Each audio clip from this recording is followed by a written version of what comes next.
Mari kita satu hati dalam doa. Bapa yang baik, terima kasih buat kasih setia, buat kebaikan Tuhan dalam kehidupan kami. Terima kasih buat berkat, pemeliharaan Tuhan yang begitu sempurna sepanjang minggu ini. Pagi ini Tuhan, kami mau serahkan hati dan pikiran kami. Kami mendengarkan firman-Mu, Roh Kudus terangi hati dan pikiran kami, hingga kami boleh mengerti, memahami, bahkan kami boleh melakukan firman-Mu dalam kehidupan kami. Terima kasih Bapa yang baik. Kami mau katakan kami siap mendengarkan firman-Mu. Dalam nama Yesus kami berdoa dan mengucap syukur. Haleluya. Amin. Shalom Bapak Ibu Saudaraku, rekan-rekan terkasih Jemaat Home CC dimanapun berada. Hari ini kita akan belajar sebuah tema yang cukup menarik, ya, yaitu ekspektasi versus dengan pengharapan. Ya. Nah, ini sangat penting di dalam kehidupan kita Bapak Ibu Saudaraku. Karena banyak orang kecewa kepada Tuhan karena Tuhan tidak mengikuti ekspektasi mereka. Dan masalah yang akan kita bahas hari ini adalah masalah yang membusuk diam-diam di dalam hati banyak orang Kristen. Mungkin termasuk kita Bapak Ibu Saudaraku. Nah, Bapak Ibu Saudaraku, rekan-rekan terkasih Jemaat Home CC dimanapun berada, kita sering mendengar orang berkata, saya berharap Tuhan menolong saya. Tapi jika kita jujur, kita bedah hati kita, sebenarnya yang kita maksud adalah saya berharap Tuhan melakukan apa yang saya mau, kapan saya mau, dan seperti yang saya mau. Nah, itu yang terjadi Bapak Ibu Saudaraku. Dan saya mau katakan ini bukan pengharapan. Tapi ini adalah sebuah kontrol yang terselubung, ya, di dalam hidup kita, yang dimana kita taruh itu, ya, kita ekspektasikan itu kepada Tuhan, Bapak Ibu Saudaraku. Nah, ayo kita coba, saya akan mengajak Bapak Ibu Saudaraku, kita refleksi sejenak. Kita refleksi sejenak, ya. Pernahkah kita berdoa dengan sungguh-sungguh, tetapi ketika jawabannya tidak sesuai, kita marah kepada Tuhan?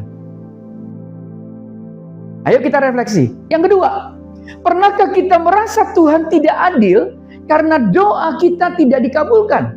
Sementara orang lain yang menurut kita kurang saleh, ya, atau kita lebih saleh daripada mereka, justru mereka dijawab doanya dan mendapatkan berkat. Bapak Ibu Saudaraku, rekan-rekan terkasih, mari kita refleksi.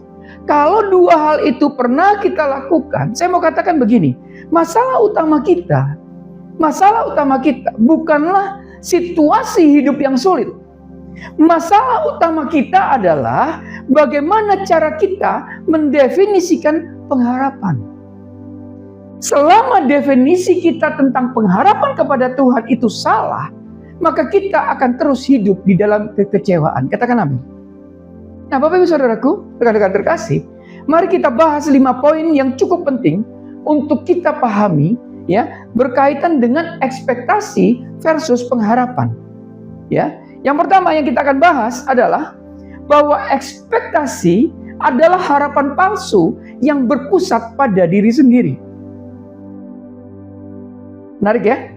Yuk kita buka dulu di dalam Amsal 13 ayat 12. Amsal 13 ayat 12. Firman Tuhan katakan gini, harapan yang tertunda menyedihkan hati, tetapi keinginan yang terpenuhi adalah pohon kehidupan. Di poin pertama ini Bapak Ibu Saudaraku, kita akan belajar bahwa ekspektasi adalah harapan palsu yang pusatnya pada diri kita sendiri. Kalau kita baca dalam Amsal 13 ayat 12 ini Bapak Ibu Saudaraku, kitab Amsal ini adalah kumpulan hikmat dari Salomo yang ditulis untuk mengajar umat Israel tentang bagaimana hidup dengan takut akan Tuhan. Nah, di dalam ayat 13 ayat 12 ini, ya, di dalam Amsal 13 ayat 12 ini berbicara tentang realitas psikologis dari harapan yang berpusat pada keinginan pribadi. Nah, dalam konteks aslinya, ya, kata harapan di sini adalah toklehet, ya, toklehet dalam bahasa Ibrani. Ini sering merujuk pada sesuatu yang sangat diinginkan oleh hati.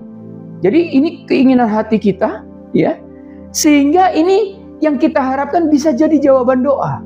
Yang kita harapkan bisa jadi kesembuhan. Yang kita harapkan bisa jadi keadilan atau pemulihan. Nah, Salomo tidak menghakimi keinginan itu.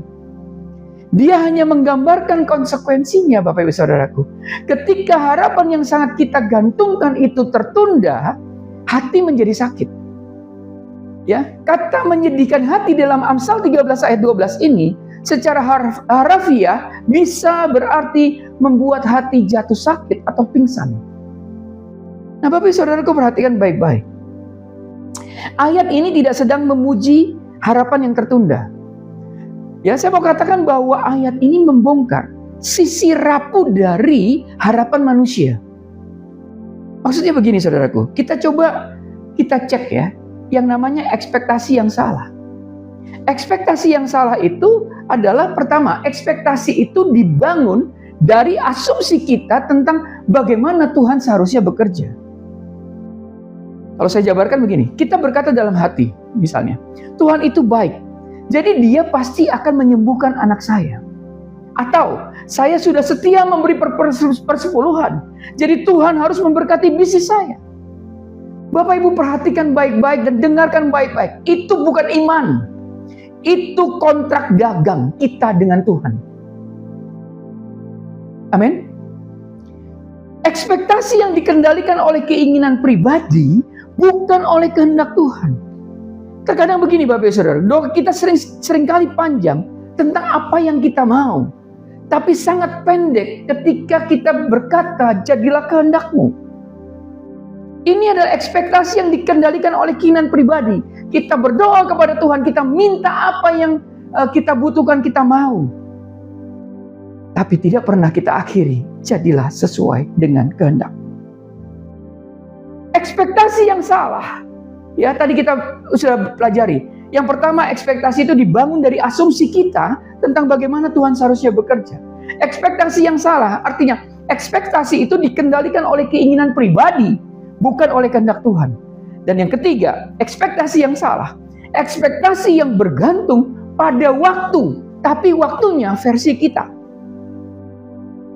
Kita ingin Tuhan bekerja secepat yang kita inginkan, Bapak Ibu Saudaraku. Kita lupa bahwa Tuhan tidak hidup dalam waktu linier seperti kita. Nah, Bapak Ibu Saudaraku, kita harus tahu ada dampak ekspektasi yang tidak bisa kita kelola. Ekspektasi yang tidak bisa kelola, ya. Ekspektasi yang salah tadi akan menghasilkan 3 hal. Yang pertama, kita mudah kecewa, Bapak Ibu Saudaraku. Kenapa? Karena hidup tidak pernah sepenuhnya bisa kita kendalikan. Jadi begitu kita berharap kepada Tuhan, kita punya ekspektasi kepada Tuhan untuk menjawab sesuai dengan kemauan kita, tapi tidak dijawab atau belum dijawab, yang ada kita mudah kecewa. Ekspektasi yang salah, ekspektasi yang tidak terkelola, ya, itu juga akan menghasilkan mudah goyah imannya, Bapak Ibu Saudara. Kenapa? Karena kita merasa iman kita itu ternyata berdiri di atas pasir, ya, seperti bangunan yang dibangun di atas pasir. Iman kita, ya, mudah goyah imannya karena iman kita berdiri di atas pasir kepentingan diri kita sendiri. Ekspektasi yang salah. Tadi yang pertama menghasilkan mudah kecewa. Ekspektasi yang salah, ya. Yang kedua menghasilkan mudah goyah imannya. Dan yang ekspektasi yang salah, ya, akan menghasilkan yang ketiga, mudah menyalahkan Tuhan. Karena kita merasa Tuhan berutang jawaban kepada kita, Bapak Ibu Saudaraku. Ekspektasi selalu diam-diam menempatkan manusia sebagai pusat, bukan Tuhan yang sebagai pusat. Nah, saya mau katakan disitulah dosa ekspektasi yang tidak disadari. Kita tidak sedang beriman kepada Tuhan yang berdaulat, Bapak Ibu Saudaraku. Tapi kita sedang mencoba menjadikan Tuhan sebagai alat untuk mewujudkan keinginan kita, untuk mewujudkan kerajaan kita sendiri. Itu hal pertama, bahwa ekspektasi adalah harapan palsu yang berpusat pada diri sendiri. Yang kedua, pengharapan.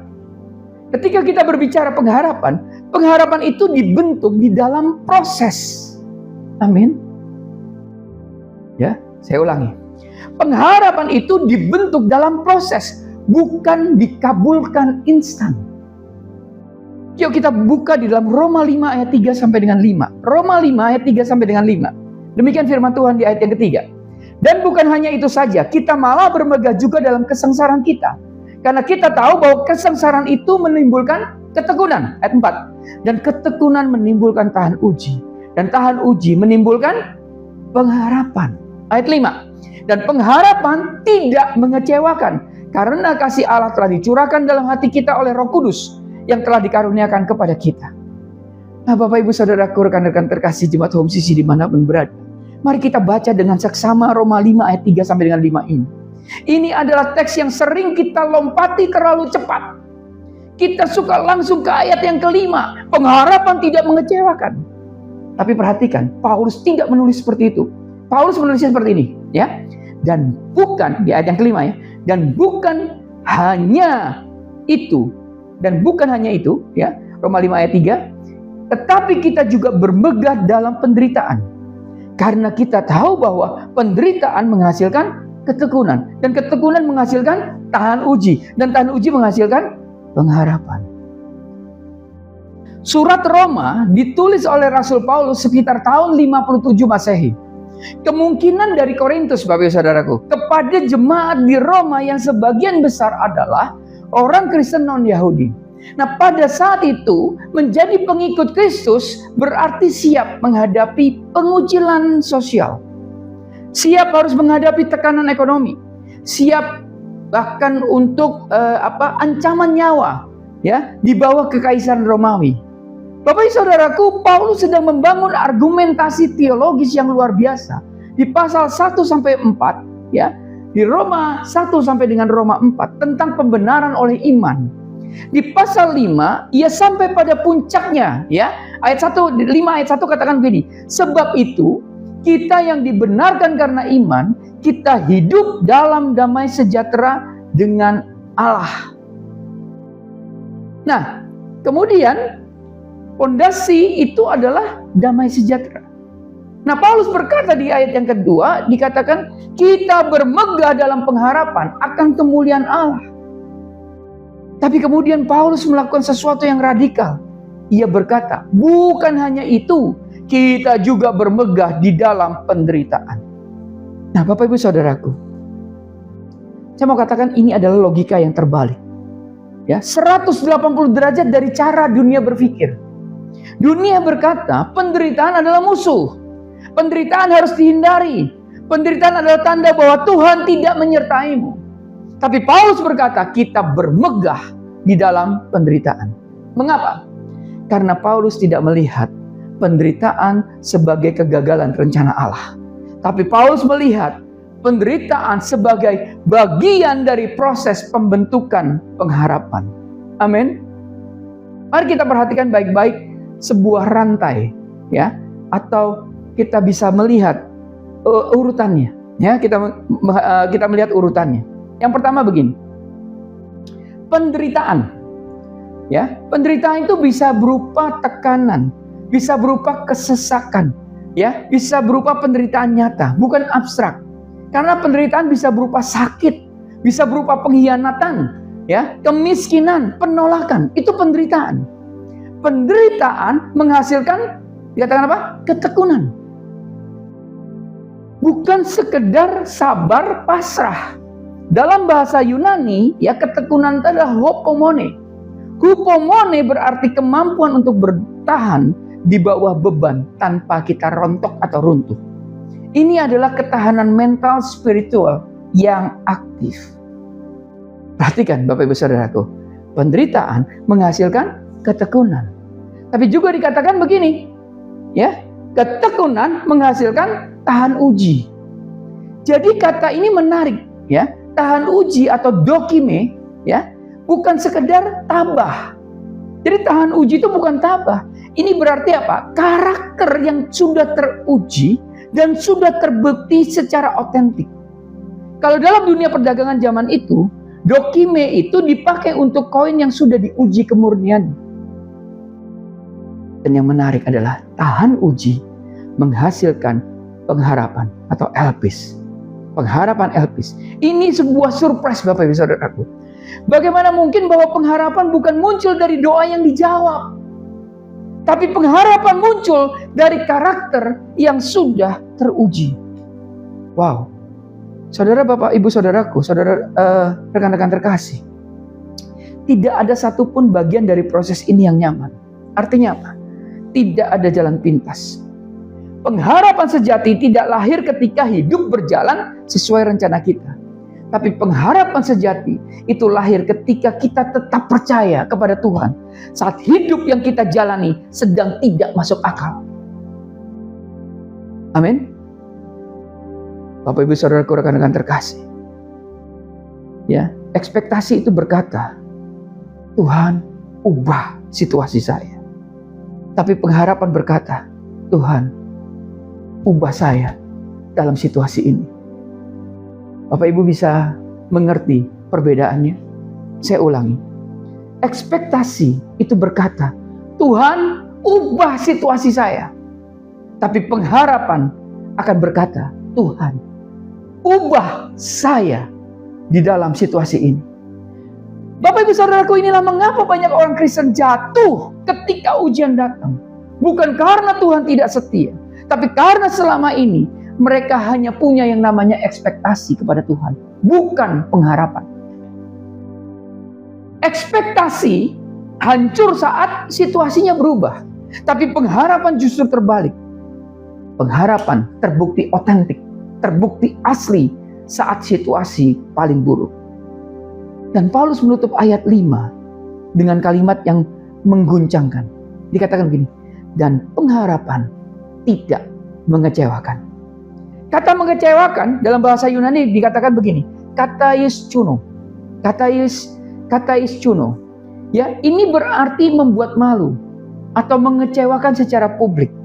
Ya, Paulus berkata begini, pengharapan dalam Kristus tidak akan pernah membuat Anda malu di depan umum. Bukan karena hidup kita sempurna, Bapak Ibu Saudaraku, tapi karena Allah yang menjadi dasar pengharapan itu tidak mungkin gagal. Katakan amin. Dan mengapa? Kenapa? Kenapa bisa begitu, saudaraku? Karena kasih Allah telah dicurahkan dalam hati kita oleh Roh Kudus. Pengharapan kita nggak abstrak. Pengharapan kita itu bertumpu pada kasih Allah yang sudah terbukti di kayu salib itu. Katakan amin. 2 hal sudah kita pelajari dari 5 poin yang akan kita bahas. Ya, tadi yang pertama adalah bahwa ekspektasi adalah harapan palsu yang berpusat pada diri sendiri. Yang kedua, pengharapan. Pengharapan itu dibentuk dalam proses, bukan dikabulkan secara instan. Yang ketiga yang kita pelajari adalah Allah tidak pernah tunduk atau Allah tidak tunduk pada ekspektasi manusia. Wow. Perhatikan Bapak Ibu Saudaraku. Yuk kita baca di dalam Yesaya 55 ayat 8 sampai dengan 9. Yesaya 55 ayat 8 sampai dengan 9. Yesaya 55 ayat 8. Sebab rancanganku bukanlah rancanganmu dan jalanmu bukanlah jalanku. Demikian firman Tuhan. Ayat 9. Seperti tingginya langit dari bumi, demikianlah tingginya jalanku dari jalanmu dan rancanganku dari rancanganmu. Yesaya pasal 55 adalah bagian akhir dari kitab penghiburan, ya, dari pasal Yesaya 40 sampai Yesaya 55 yang ditulis kepada bangsa Israel yang sedang berada di pembuangan di Babel. Mereka atau bangsa Israel ini telah kehilangan segalanya. Mereka telah kehilangan apa? Tanah, bait suci, kemerdekaan, bahkan rasa identitas sebagai umat Allah, sebagai umat pilihan Allah. Mereka merasa kehilangan itu semua. Di tengah keputusasaan bangsa itu, Tuhan berkata, ya, Tuhan berkata, ayo, hai semua orang yang haus, marilah dan minum air. Tetapi kemudian Tuhan berkata, cara kerjaku tidak seperti cara kerjamu, rancanganku tidak seperti rancanganmu. Bapak Ibu Saudaraku, rekan-rekan terkasih Jemaat Home Sisi dimanapun berada, ini adalah ayat yang paling sulit diterima oleh orang yang penuh dengan ekspektasi. Kenapa? Kadang-kadang kita, Bapak Ibu Saudaraku, ingin Tuhan bekerja sesuai dengan pemikiran kita. Kita ingin Tuhan bekerja sesuai dengan logikanya kita. Jika saya baik, Tuhan harus berkati saya. Jika saya berdoa sungguh-sungguh, Tuhan harus menjawab sekarang. Jika Tuhan benar-benar berdaulat, Dia pasti menghentikan penderitaan ini. Tapi Tuhan berkata, rancanganku bukan rancanganmu. Kenapa? Karena perspektif Tuhan jauh lebih besar dari perspektif kita. Nah, Bapak Ibu Saudaraku, saya mau katakan begini. Kita melihat hari ini. Kita hanya melihat sebatas hari ini, Bapak Ibu Saudaraku, ya. Itu yang bisa kita lihat.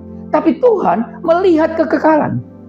Artinya apa? Kita hanya melihat satu potongan kecil dari mosaik kehidupan. Tapi Tuhan melihat seluruh gambaran agung yang sedang Dia rancang bagi kita. Katakan amin. Artinya setiap kali kita memaksakan ekspektasi kita kepada Tuhan, kita sedang mencoba menjadikan Tuhan pelayan keinginan kita. Hati-hati. Dan saya mau katakan itu adalah dosa penyembahan berhala dalam bentuk yang halus. Kita tidak menyembah berhala kayu atau batu, Bapak Ibu Saudaraku, tapi kita menyembah keinginan kita sendiri. Dan kita berusaha memaksa Tuhan untuk tunduk kepadanya. Poin yang ketiga, Allah tidak tunduk pada ekspektasi kita sebagai manusia. Allah tidak tunduk pada ekspektasi manusia. Yang keempat yang kita pelajari, salah paham terbesar adalah ayat yang sering disalahgunakan, yaitu di Yeremia 29 ayat 11. Ya, kita sering dengar ini. Yeremia 29 ayat 11 katakan begini, sebab aku ingin mengetahui rancangan-rancangan apa yang ada padaku mengenai kamu. Demikianlah firman Tuhan, yaitu rancangan damai sejahtera dan bukan rancangan kecelakaan, untuk memberikan kepadamu hari depan yang penuh harapan. Waduh, ini mungkin ayat yang paling sering disalahgunakan di seluruh Alkitab. Kenapa? Kita cetak di kartu ucapan, kita tempel di dinding kamar, kita jadikan jaminan bahwa Tuhan akan memberikan kita hidup yang indah dan mulus. Tapi saya hari ini saya mau bawa kita semua melihat konteksnya. Yeremia 29 ditulis bukan kepada orang-orang yang sedang menikmati hidup nyaman di Yerusalem, Bapak Ibu Saudara. Tapi Yeremia menulis ini ya ditujukan kepada para pembuangan yang telah diangkut ke Babel oleh Nebukadnezar pada tahun 597 sebelum Masehi. Mereka kehilangan rumah, mereka kehilangan kemerdekaan, mereka kehilangan bait suci, mereka tinggal di negeri asing, mereka hidup di bawah kekuasaan kafir. Dan di tengah penderitaan itu Tuhan berkata melalui Yeremia, dirikanlah rumah, tanamilah kebun, carilah kesejahteraan kota. Artinya apa Bapak Ibu Saudaraku? Pukulan keras dari Yeremia 29 ayat 11 ini adalah Tuhan tidak mengeluarkan mereka dari penderitaan saat itu. Nah itu kita mesti ngerti. Tuhan tidak mengeluarkan mereka dari penderitaan pada saat itu. Tuhan tidak berkata jangan khawatir dalam 3 bulan kalian akan pulang. Tuhan justru berkata kamu akan tinggal di Babel selama 70 tahun. Tapi di dalam pembuangan 70 tahun itu Tuhan memberikan mereka pengharapan. Makanya Tuhan katakan begini, aku mengetahui rancangan damai sejahtera untuk memberikan kepadamu hari depan yang penuh harapan. Jadi pengharapan dalam teks ini bukan berarti situasi cepat berubah. Situasi berubah dengan cepat. Bukan. Pengharapan dalam teks ini adalah kepastian bahwa Tuhan tetap bekerja bahkan di dalam penderitaan yang berkepanjangan sekalipun. Mari kita katakan amin. Pengharapan sejati bukanlah keyakinan bahwa Tuhan akan mengubah situasi kita besok, Bapak Ibu Saudara.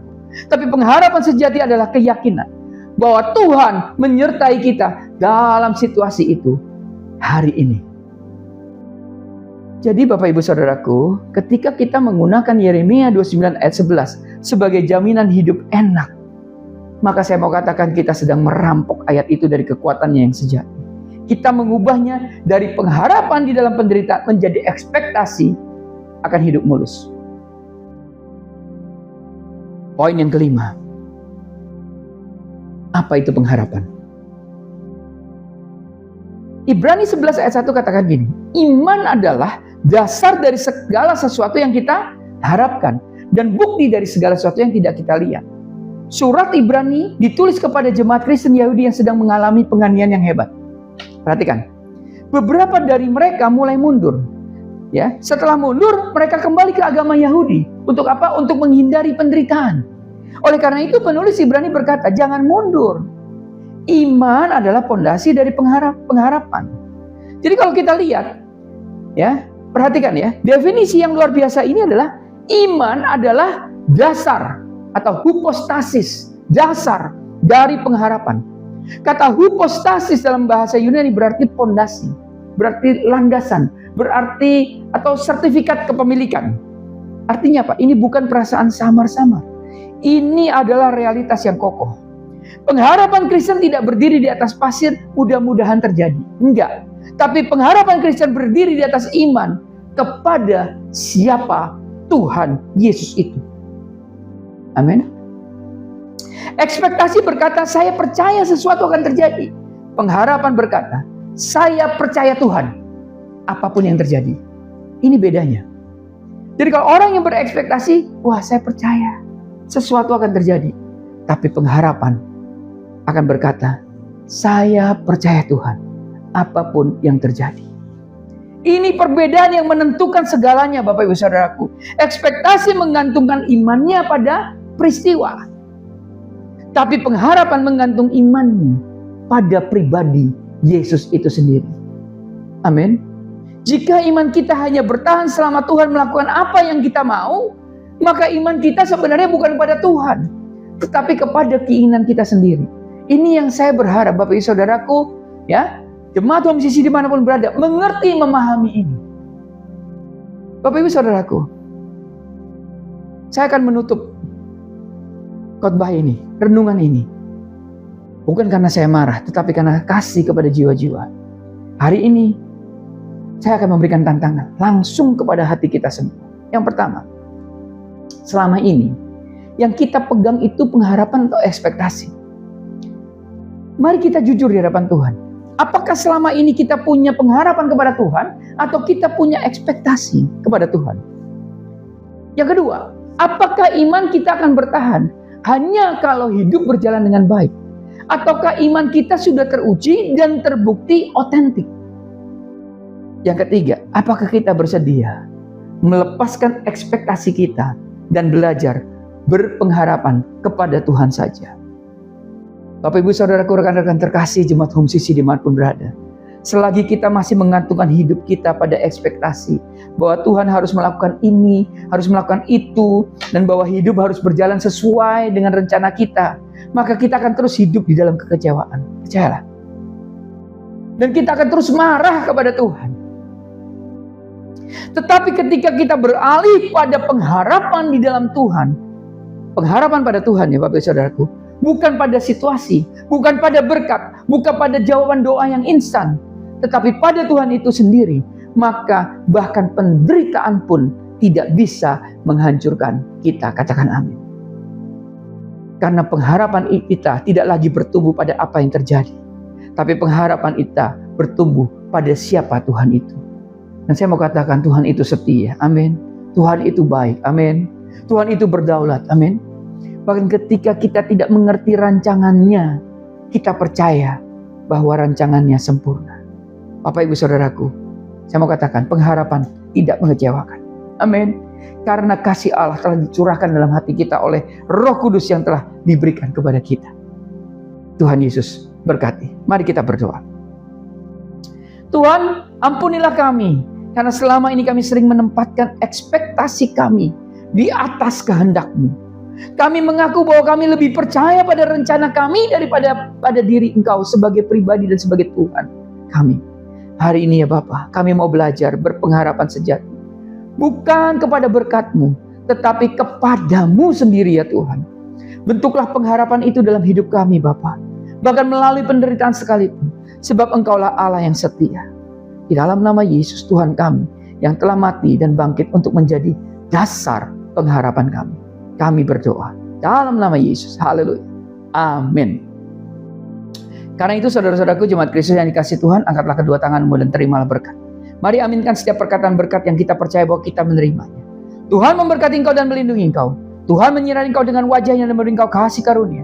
Tuhan menghadapkan wajahnya kepadamu dan memberi engkau damai sejahtera. Kiranya kasih dan penyertaan Bapa di surga dan damai sejahtera dari Tuhan Yesus Kristus serta penghiburan dari Roh Kudus terus menyertai kita sampai Maranatha Tuhan Yesus datang kembali. Kita yang percaya dan menerima berkat, mari kita sama-sama katakan amin. Selamat hari Minggu. Selamat berkumpul bersama dengan keluarga. Terus cintai Tuhan. Berhenti menghakimi dan selalu jadi berkat. Tuhan Yesus memberkati.